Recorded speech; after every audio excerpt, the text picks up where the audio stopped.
Hello and welcome to my guide on stats, how to gain them, and gear progression in Archeage 3.0. First, to understand our gear choices, we need to understand stats. So let's go over the damage types. Melee and ranged attack are physical damage types, which are negated by physical defense. Melee focuses on the damage stat in your right hand or two-handed weapon, while ranged attack is focused on the damage of your bow. Magic attack and healing power are magical damage types. They are negated by magic defense. These stats are increased by equipping select items such as clubs and scepters. Defense is a stat mitigating damage received. For those curious, here is a formula describing the percentage of damage reduction per point of defense. For reference, here is a cloth, leather, and plate set at the Divine Delphinid level. Besides damage and defense, your equipment gives you stats in the form of strength, spirit, intelligence, stamina, and agility. There is also movement speed, cast time, and attack speed. Cast time affects how long the channel time will take for skills like Sun to Earth, Mend, or Meteor to come out. Attack speed makes abilities come out faster by lowering your global cooldown. When I charge, it goes on a mini cooldown, and when that cooldown is up, I can triple slash, tripping the target. Your equipment and skills provide you with unique bonuses to stats that you can find in the detail page of your character sheet. These are damage type dependent and revolve around attack speed, accuracy, critical hits in their damage, and backstab damage. At around 600 of your base stat, you will have 100% accuracy. Backstab damage is when you hit an enemy in the rear 90 degrees their character is facing. This is also the area where they cannot parry or block attacks. If a hit does make contact with you, you can reduce its critical chance and damage with resilience. The general rule is that with 1000 resilience will lower an enemy's critical rate by 1% and critical damage by 12%.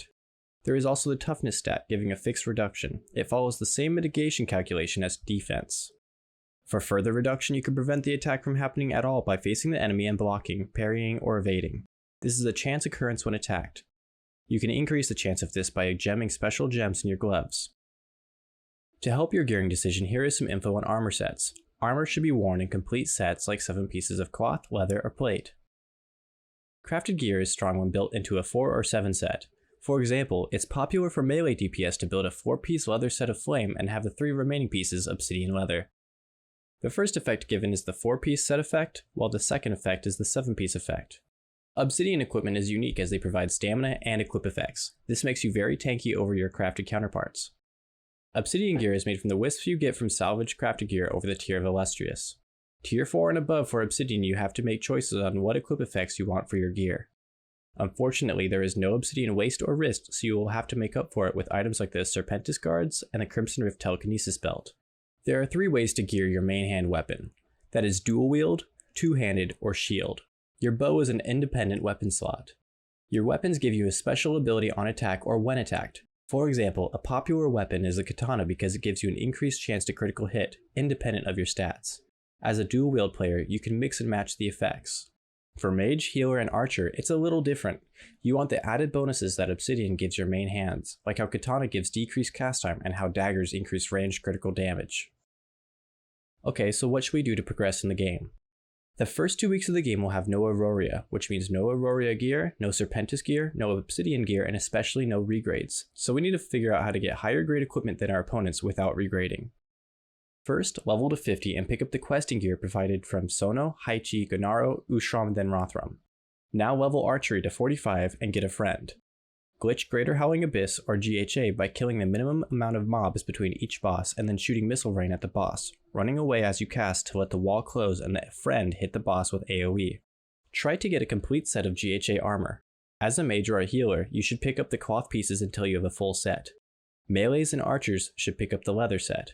If you like the set bonus, you can pick up the GHA plate, but I wouldn't recommend it. Now regrade the armor by taking it to the dimensional device outside the dungeon. Do this until it reaches Celestial. Stronger weapons are available by killing monsters and collecting tokens from them in the Hosla area of Tami Ruins. Now for my biggest question, should you farm these Hosla weapons? The short answer is no. You need to kill a lot of mobs in a contested PvP zone with a limited farm space. By the time you get a tier 3 Hosla weapon, you'll have spent the entire time I'm calling Pre-Auroria dying and not setting up your economy. Instead, I recommend you get your dungeon gear in order and invest your time and money to build your money-making method. You can do this by running lesser dungeons, fishing, opening coin purses, running trade packs, or single planting crops. It's probably going to be more efficient than Hosla farming. When enhancing your armor and weapons, focus your honor primarily on frosting your equipment. After this, gem your items to 2 slots each. Once you have frosts and 2 gems in each of your celestial equipment, start putting as much toughness into your pants as possible. You should be going to Halcyona and Luska's to get warrior medals too for the warrior medal necklace. These have a chance to fail to upgrade past tier 7, so I recommend making 2, one to wear and one to upgrade, like a leapfrog. There are 2 versions, one that provides a shield to allies in an AoE, and one that prevents an ally from dying. Healers should get the second version as it gives you spirit. This is your best in slot necklace for the entire game. Now that Auroria is open, we gain access to Sun, Moon, and Star points for regrade scrolls. You gain access to the Serpentis dungeon, library, Obsidian materials, and Auroria gear. Start replacing your GHA armor and weapons by farming Diamond Shores for Auroria equipment.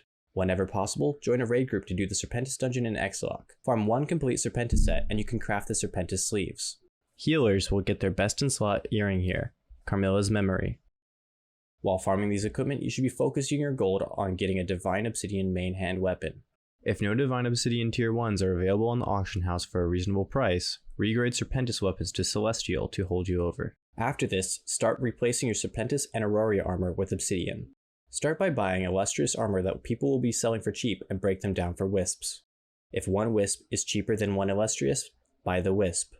After this, regrade it to Celestial and upgrade it to tier 3. Always regrade before upgrading the equipment as it's cheaper. After it's tier 3, frost your armor, then gem it twice like the GHA gear. Do pants last. This is a cost-efficient way of gearing because we are focusing on the end goal, which is more attack and heal power. During this time period and beyond, you should not be regrading your belt and wrist slot beyond rare. Gear grade buffs work by having a minimum of 4 armor pieces above rare and will adopt the buff of the lowest piece. If you have 6 epic armor pieces and 1 arcane, you have an arcane buff. For accessories, you should be starting the Dream Ring questline from Serpentis' final boss, or if you're a healer, the Ynastir Guardian Ring questline. For the other ring, I recommend the Flame for melee, Wave for DPS mages and healers, Gale for archers, and Lightning for tanks. Farm the library for the chance drop of the Auroria earrings, giving base damage increase. You should be doing your daily guild quest to get your guild cloak. Farm Diamond Shores mobs for shards after the Aelamine fortress is destroyed. Use the shards to level up the cloak and give it stats. I'll start first with Endgame Melee builds. You can either go 4-piece Divine Delphinite Flame with a 3-piece Divine Obsidian tier 5, or a full Obsidian with Serpentis Bracers and Auroria Charge Belt. You can swap in the Thunderwing Cap or Dehuta Cap. Replace your weapons with either a Divine Ionad Nodachi, an Epic Obsidian Greatsword, a Divine Ionad Short Spear, or an Epic Obsidian Short Spear. If you go dual wield, you have a few options for your offhand. That's Searing Oath, Cold Anguish, the Obsidian Crit Damage Sword, the Serpentis Dagger, and the Serpentis Axe. Work to replace your Auroria earrings with the Pioneer earrings in the guild shop and the best wave earrings you can get to stack further damage reduction. For DPS mages like Spellsinger and Enigmatist, you will want to get a Divine Ionad Staff or an Epic Obsidian Staff. Alternatively, a Divine Ionad or an Epic Obsidian Scepter with the best shield or Obsidian Dagger you can get will work too. Your armor should be all Obsidian with Serpentis Guards and the Telekinesis Belt. Replace your Auroria earrings with a Pioneer Guild earring and the best wave earring you can get. As a tank mage like a Revenant or a Skull Knight, you should be aiming for the 4-piece Anthelon boss drop set. When attacked, you have a chance to gain an ability that pulls enemies into you and leave a circle of fire around you.